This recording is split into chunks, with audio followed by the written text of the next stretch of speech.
For generations, the history of Africa has been told through a broken lens. A lens that focuses on colonization, on chains, on pain. A lens that paints the continent solely as a victim, ravaged, subdued, and stripped of its voice. And while the trauma of slavery and colonization is undeniable, this telling is incomplete. Because Africa was not just acted upon. Africa acted. Long before European ships touched its shores, Africa was a continent of kingdoms and empires, of kings and queens, of wealth and power, of war and diplomacy, of glory and of guilt. But in the popular imagination, we rarely make space for that complexity. We romanticize the past to protect the present.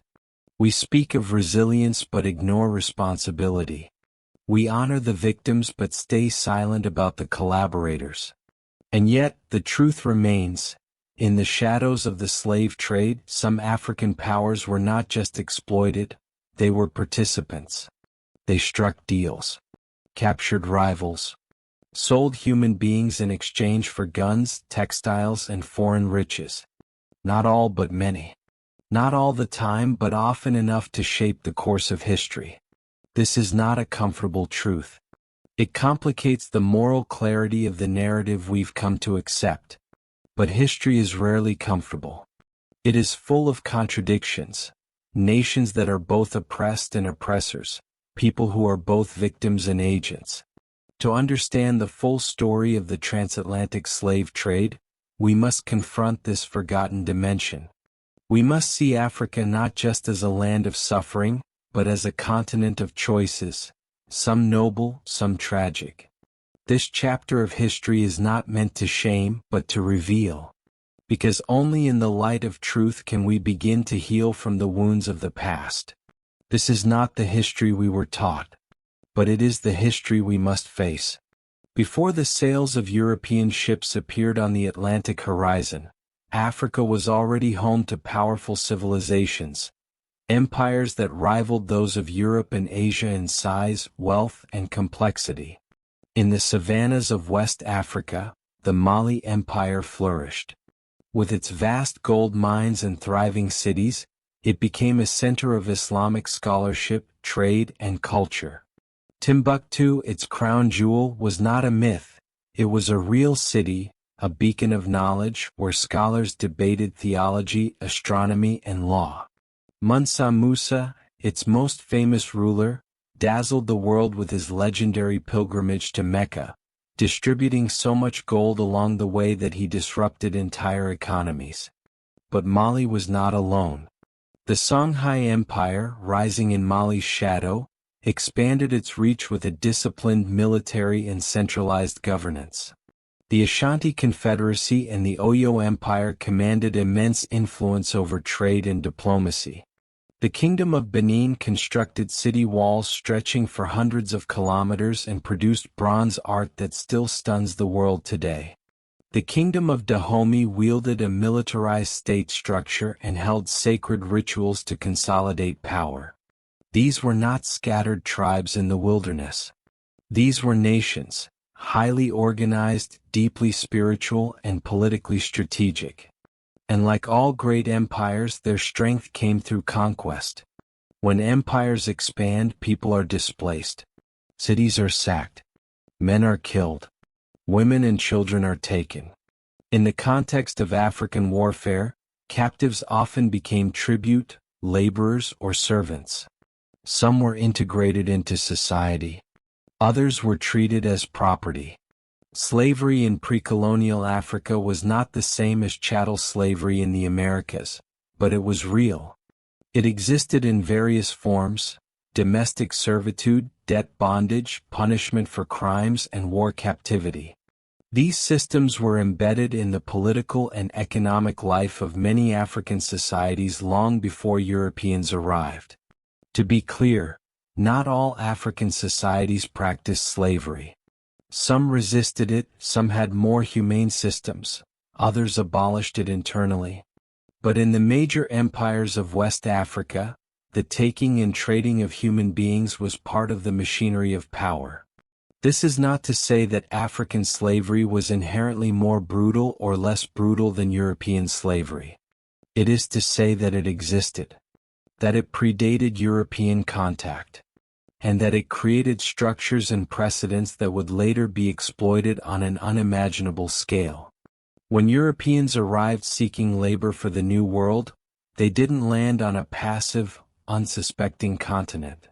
They encountered states that already understood the value of human bodies.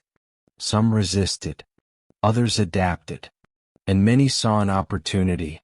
Before the chains crossed the ocean, they were forged on African soil. Power shaped the continent long before colonization did. And it is in understanding that power, its glory, its flaws and its consequences, that we begin to understand what came next. When the first European ships dropped anchor along the West African coast, they did not invade with armies. They came with goods. Beads, textiles, liquor, and, most importantly, guns. They came not to conquer land but to buy people. And many African rulers were ready to sell. By the 15th century, a new market had emerged, one more profitable than gold, ivory, or spices. The demand for enslaved labor in the Americas was exploding. Sugar plantations in the Caribbean, mines in Brazil, and cotton fields in North America needed bodies. Lots of them. And fast. European traders set up coastal forts and trading posts, offering foreign goods in exchange for captives. But they rarely ventured inland. They didn't need to. African elites, kings, warlords, and merchants became the suppliers, turning people into currency. Some were prisoners of war. Others were victims of targeted raids, captured in the dead of night or lured by betrayal. Entire communities were destabilized.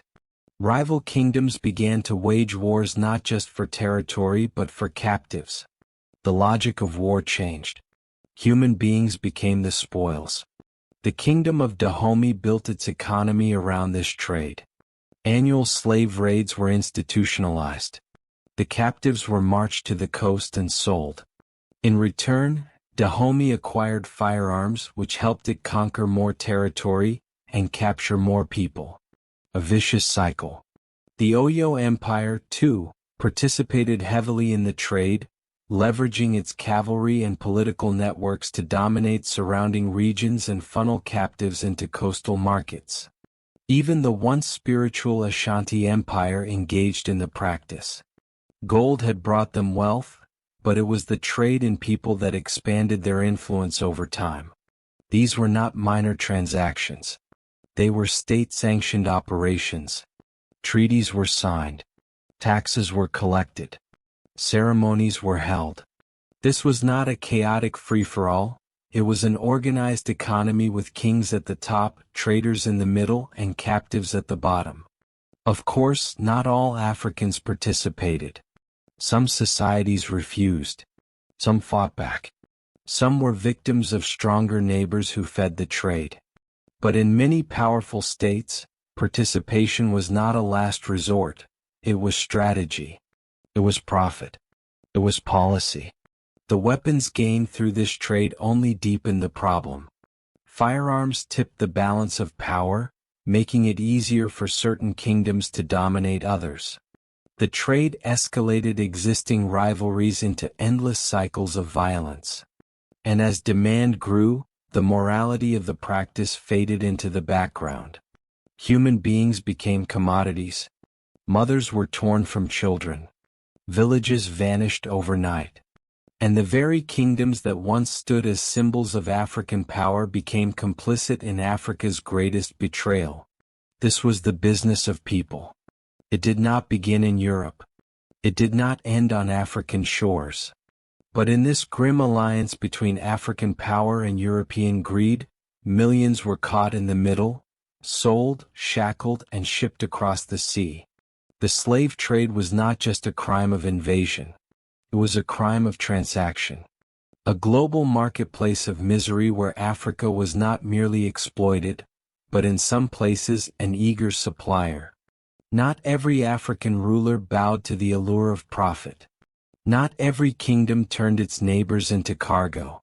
Amid the clamor of trade and the hunger for foreign goods, there were those who resisted.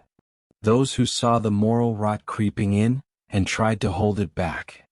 One of the earliest and most notable voices was King Zingambemba of the Kingdom of Congo, better known as King Afonso I. A devout Christian and a ruler deeply troubled by the growing slave trade, he wrote desperate letters to the King of Portugal in the early 1500s. In them, he pleaded for restraint, for the protection of his people, and for the curbing of Portuguese merchants who were buying captives illegally and destabilizing his kingdom. But his words fell on deaf ears. Trade was more powerful than friendship. The chains tightened. Further east, Queen Nzinga of Ndongo and Matamba fought not just against Portuguese encroachment but also against the growing slave networks that threatened her region. She used diplomacy, military strategy, and shifting alliances to protect her people, resisting both foreign domination and internal betrayal. Some kingdoms outright rejected participation in the transatlantic trade. Others placed strict controls on how captives could be treated or sold. In many cases, however, these moral stands came at a cost. Those who refused to supply captives became targets themselves. Stronger neighbors, emboldened by guns and profit, raided their lands, enslaved their people, and sold them anyway. Resistance was dangerous. Some rulers tried to stop the tide after benefiting from it. They realized too late what they had unleashed. In Dahomey, for instance, King Gizo, who had profited enormously from the slave trade, was eventually pressured to abolish it in the mid-1800s. But by then, the social and economic foundations of his kingdom had been built on human suffering. Ending the trade was not just a moral decision, it was a political crisis. In the Ashanti Empire, internal debates emerged as well. Some leaders questioned whether the trade was destroying the very societies it was supposed to enrich. But the machinery had already been set in motion. The hunger for guns, the thirst for power, the fear of being conquered, all kept the system alive even when the soul of the empire began to unravel. And unravel it did.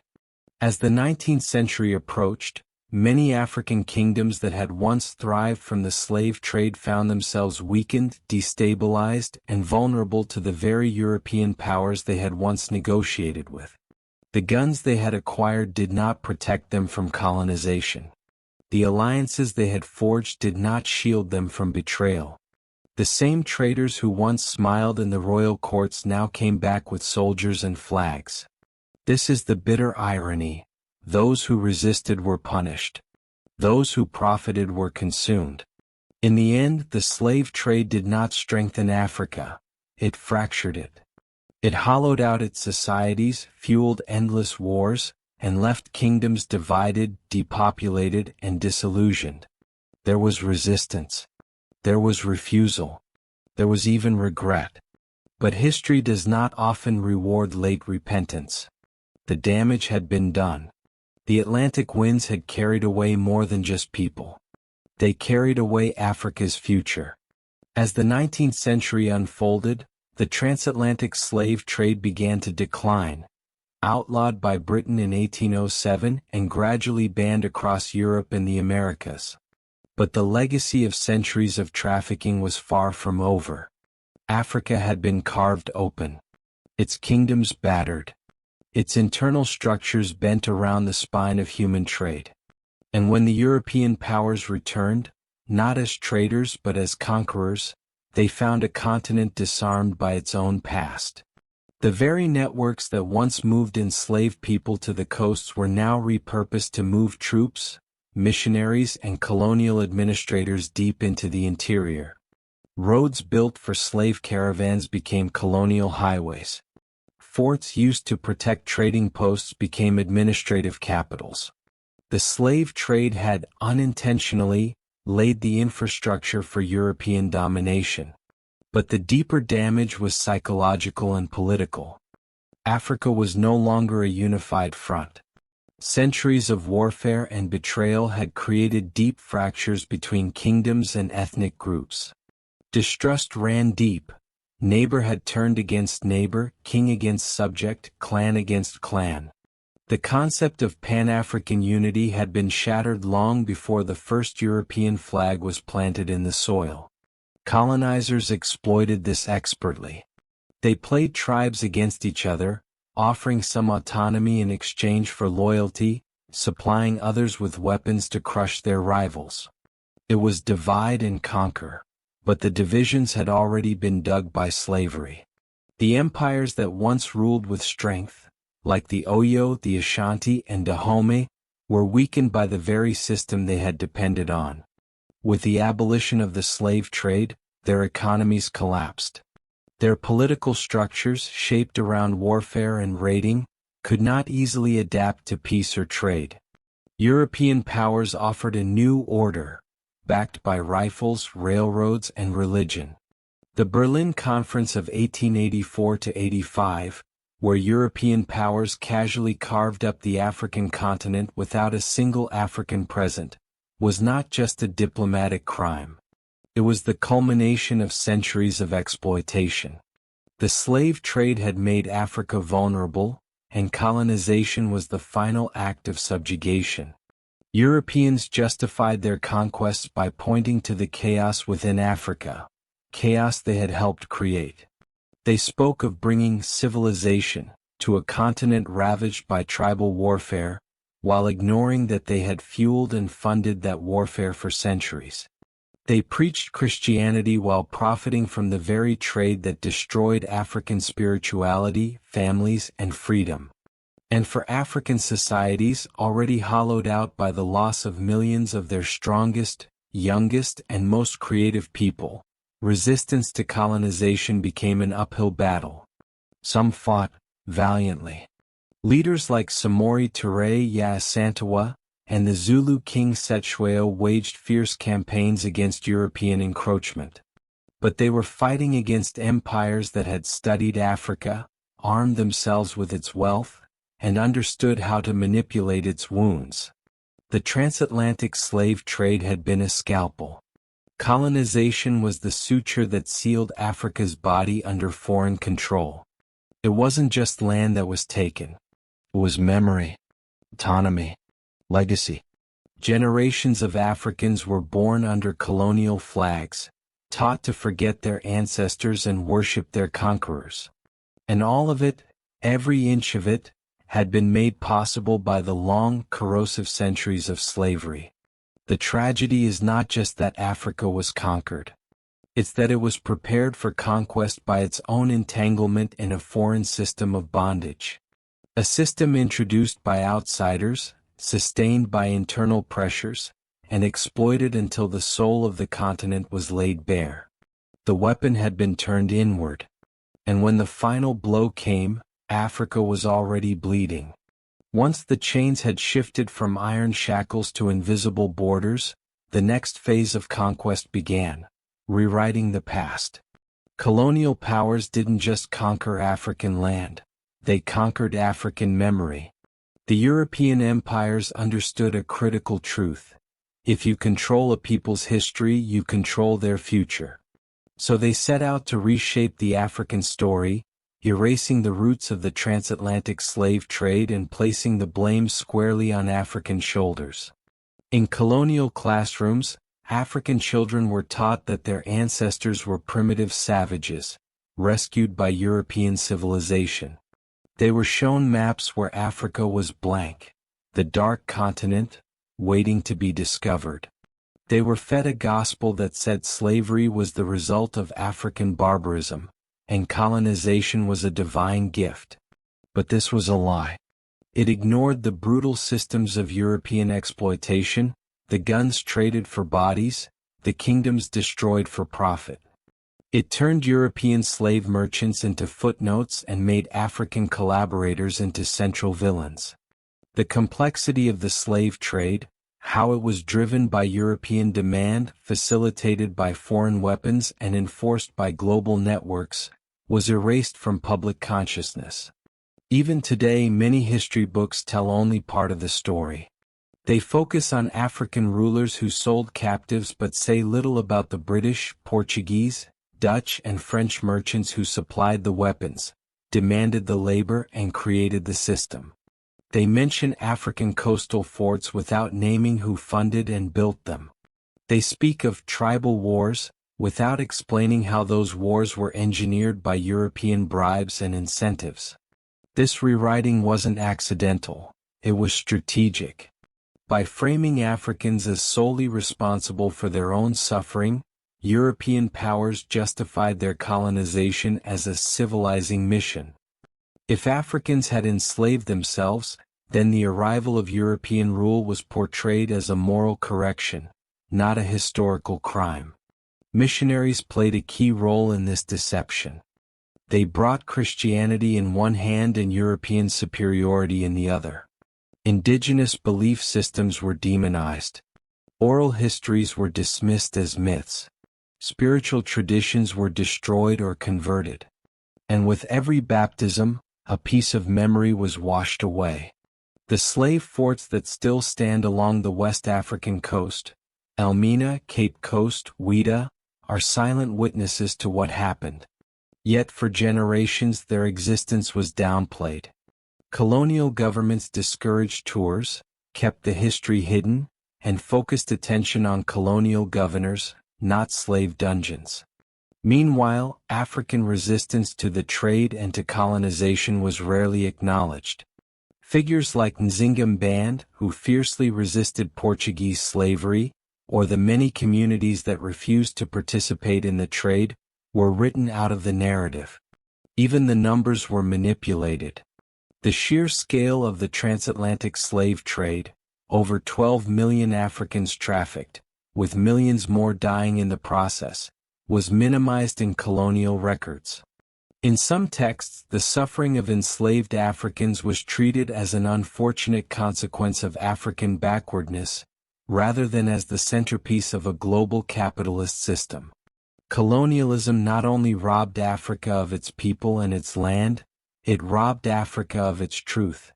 And that theft has consequences to this day. Generations of Africans and people of African descent have been raised without full knowledge of how the slave trade functioned, who benefited, and how its trauma shaped the world we live in. But the truth is still there. Hidden in archives, whispered in oral traditions, preserved in sacred sites, and encoded in African memory. And as new generations rise to reclaim their story, the buried chapters are being unearthed.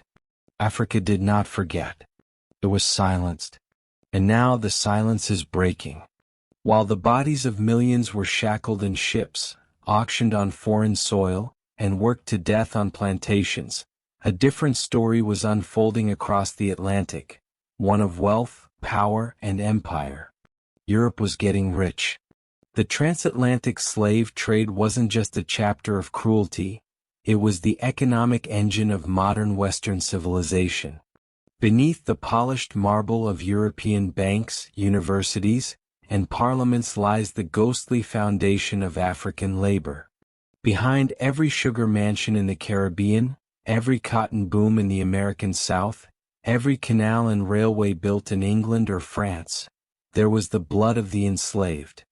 Let's name it plainly, the wealth of Europe and America was built on stolen African lives. The triangular trade system was a machine of calculated efficiency. European merchants shipped weapons, rum, and textiles to African coasts. In exchange, they packed enslaved Africans into floating prisons and transported them to the Americas. From there, slave labor produced sugar, cotton, coffee, tobacco, luxury goods consumed by Europeans at rising rates. Those profits funded more ships, more guns, more wars on African soil. It was a cycle of extraction. A business model of dehumanization. Cities like Liverpool, Bristol, Nantes, and Lisbon rose to prominence as slave ports. Their elites funded universities, cathedrals, stock exchanges, and newspapers with profits made from slavery. Some of Europe's most respected families and institutions still carry names tied to that trade. Even the insurance industry, including companies like Lloyd's of London, originated from insuring slave ships and human cargo. And in the United States, the story was no different. Wall Street itself, America's financial heart, once hosted slave markets. Major banks, like J.P. Morgan Chase and Bank of America, have acknowledged that their predecessor institutions profited directly from slavery. The cotton empire of the American South fueled the rise of industrial powerhouses in the North and fed the textile mills of Britain. But here's what they won't tell you in schools. The transatlantic slave trade was not just a moral failure, it was a wealth-building strategy. One of the most successful in history. Slavery was not incidental to the rise of the West. It was foundational. And when abolition finally came, not because of morality but because of economics and resistance, European governments paid compensation. But not to the enslaved. They paid it to the slave owners. In Britain, the government spent the equivalent of billions today to reimburse slaveholders for the loss of their human property. That debt was so large, British taxpayers were still paying it off until 2015. Meanwhile, the descendants of the enslaved received nothing. No land, no reparations, no apology. Just poverty, racism, and exclusion. Across Africa, former slave ports became colonized territories. Their resources stripped, their people subjected to new forms of forced labor. In the Americas, emancipation was followed by segregation, lynching, and systemic discrimination. This is not ancient history. The wealth gap between Africa and the West today is rooted in this era.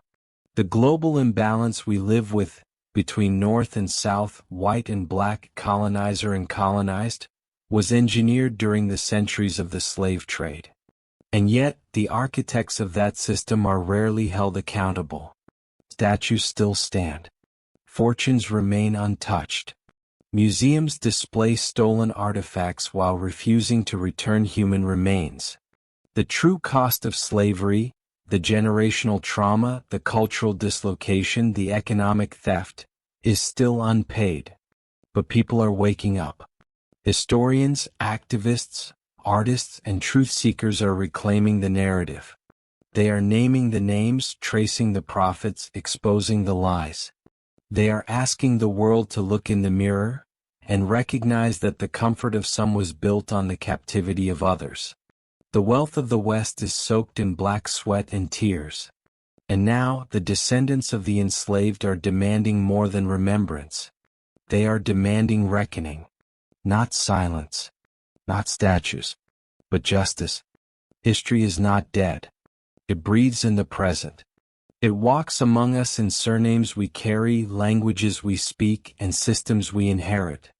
The transatlantic slave trade may have ended in the 19th century, but its shadows stretch across the 21st. From the prisons of America to the poverty in African nations still repaying colonial debts, the legacy of slavery is not buried, it is embedded. And yet, the world pretends to forget. They teach us that slavery was a tragic mistake, a relic of the past, a moment we've moved beyond. But how can we move on when the wounds are still open, the wealth still hoarded, the truth still hidden? Reckoning begins with memory. That's why this story matters.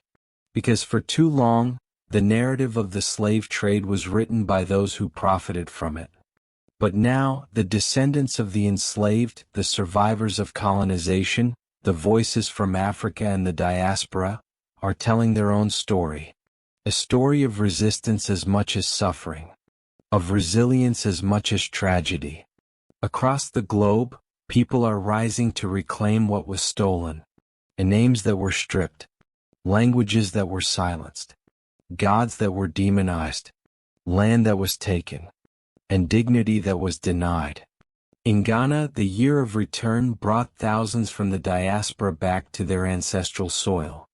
In museums and archives, Africans are demanding the repatriation of stolen artifacts and sacred objects. And in cities like London, New York, and Paris, young voices are shaking the foundations of power, calling for reparations, not charity but justice. This is not just about money. It's about restoring what centuries of dehumanization tried to erase. Identity, connection, truth. But let's be clear, reckoning is uncomfortable. It means admitting that the wealth of nations like Britain, France, Portugal, Spain, and the United States was built on a crime against humanity. It means that statues must fall, history books must change, and silence must be broken. And it means confronting uncomfortable questions. What does justice look like after 400 years? Who gets to decide how we heal? Can there ever be repair for what was done? No answer is perfect. But to do nothing is to remain complicit. To remember without action is to betray the dead. The slave trade was a global crime. It demands a global response. Not just from governments but from all of us, in how we tell history, how we honor the past, how we shape the future. Because the chains may be gone, but the struggle for freedom is not over. Until African lives are valued as much as European fortunes. Until stolen voices are restored to the center of the story. Until the world can say, never again, and mean it. The ghosts of the slave ships will keep whispering.